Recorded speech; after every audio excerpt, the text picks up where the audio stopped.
साधारण नहीं है, इंदुमती साधारण नहीं है। एक पार्थिव शिवलिंग का निर्माण करना, पार्थिव शिवलिंग जानते हो ना सब लोग, जम के तो बोलो जरा, जानते हो ना सब, मिट्टी का पार्थिव शिवलिंग का निर्माण जब हम करते हैं तो दुनिया के लोगों को लगता है कि हमने शिवलिंग बनाया एक, तो एक शिवलिंग के पूजन का फल मिल रहा है, यह दुनिया के लोगों को लगता है कि एक शिवलिंग के पूजन का फल मिल रहा है। पर शिव महापुराण की कथा कथी है, पार्थिव शिवलिंग का निर्माण करना और उसकी पूजन करना, उसका मतलब है पार्थिव शिवलिंग को बनाने में जो मिट्टी हम एकत्रित करते हैं, उस मिट्टी में जितने जितने बारीक बारीक कण होते हैं, एक एक धूल का कण, मिट्टी का कण जितने एकत्रित होते हैं शिवलिंग को बनाने में, आप शिव जी का जब स्नान कराते हो, पूजन कराते हो, बेलपत्र चढ़ाते हो, तो जितने मिट्टी के अंदर बारीक बारीक कण होते हैं जिससे जुड़कर पार्थिव शिवलिंग का निर्माण होता है, वो 1000 करोड़ शिवलिंग की पूजन एक साथ हो जाती है एक ही बार में। उतना फल हमारे खाते में चलेगा, उतना।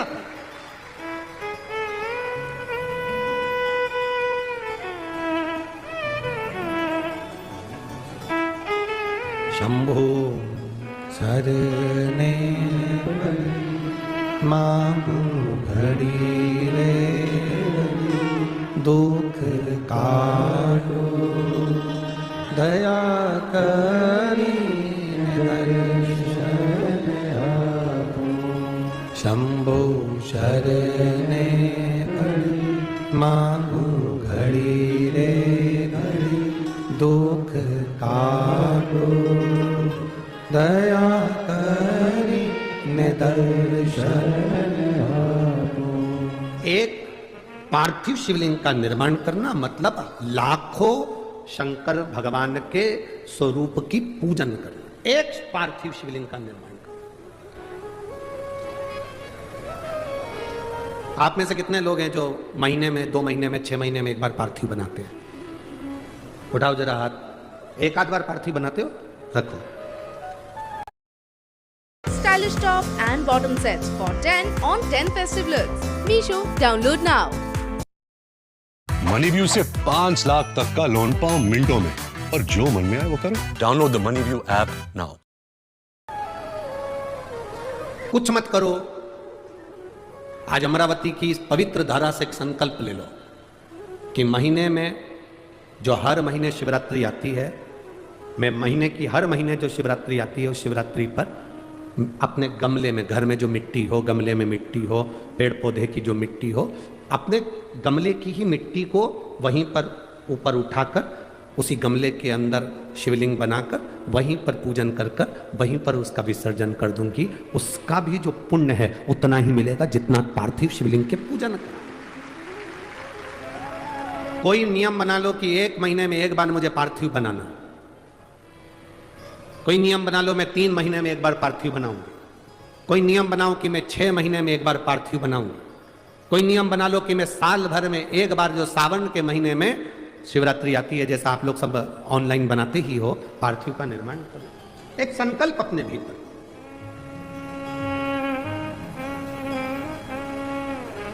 संकल्प का फल बाबा क्या देगा ये आपको बाद मालूम पड़ेगा। वो क्या देगा आपको वो बात मालूम पड़ेगा।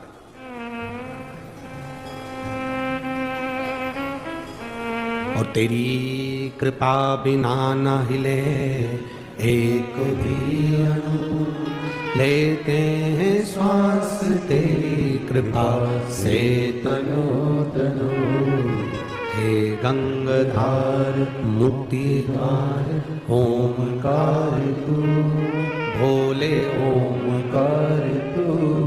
आयो शरण तिहार शंभो तार तू। बखान क्या करूं मैं राखों के ढेर का, चपटी भभूत में खजाना कुबेर का।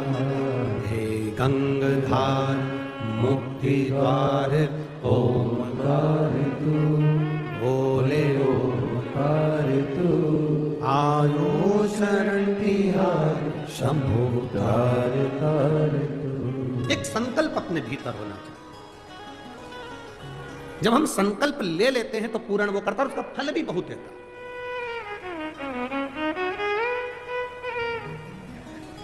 अगर ये संकल्प नहीं ले सकते तो दूसरा संकल्प लो।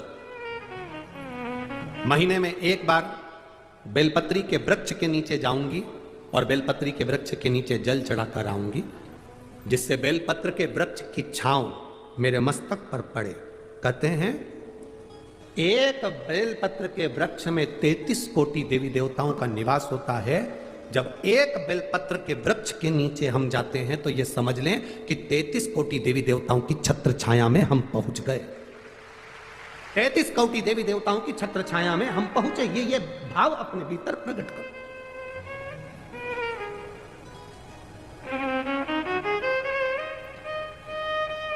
तैतीस कोटि देवताओं का आशीर्वाद हमको मिल रहा है, उनकी छत्र छाया में हम पहुंचे, उनका आशीर्वाद हमको प्राप्त हो। एक संकल्प अपने भीतर होना चाहिए। इंदुमती का संकल्प था शिवलिंग का निर्माण करना, पूजन करना, और उस शिवलिंग को जब तक वो विसर्जन नहीं कर देती तब तक वो बोलती नहीं, खाती नहीं, पीती नहीं।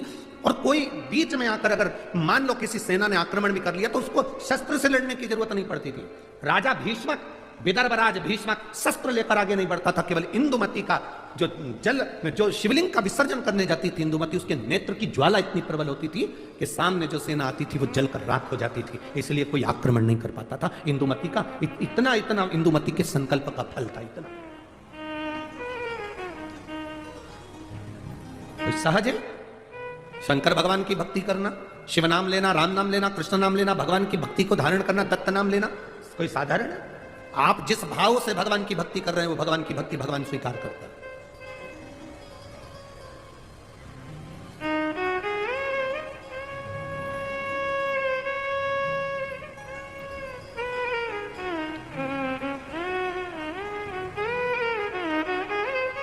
केवल मृत्यु लोक में बैठकर भगवान का नाम लेना और उस तक पहुंचना। आजकल के नवयुवक लड़के बहुत सारे प्रश्न करते हैं। नवयुवक लड़कों को जान दो, बहुत सारे ऐसे भी आते हैं मीडिया में भी कि ऐसे ऐसे प्रश्न करते हैं कि लगता है अपने को कि क्या प्रश्न करा।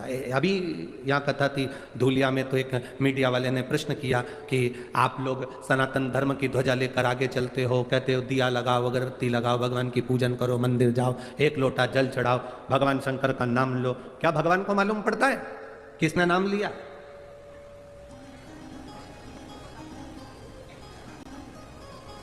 क्या उसको प्राप्त होता है? हमने धूलिया की कथा में एक बात कही थी कि आपके यहां केले का पेड़ लगा है, ठीक है? अरे बोलो तो जम क्या, ठीक है? केले के पेड़ को पानी देना है, इसमें केला लगाना है, तो एक एक पत्ती को पकड़कर पानी दोगे क्या? पानी कहां दोगे? नीचे जड़ में। तुमने जड़ में पानी दिया, केले की पत्ती में आखिरी सिरे तक वो पानी पहुंच गया और पत्ती गीली हो गई।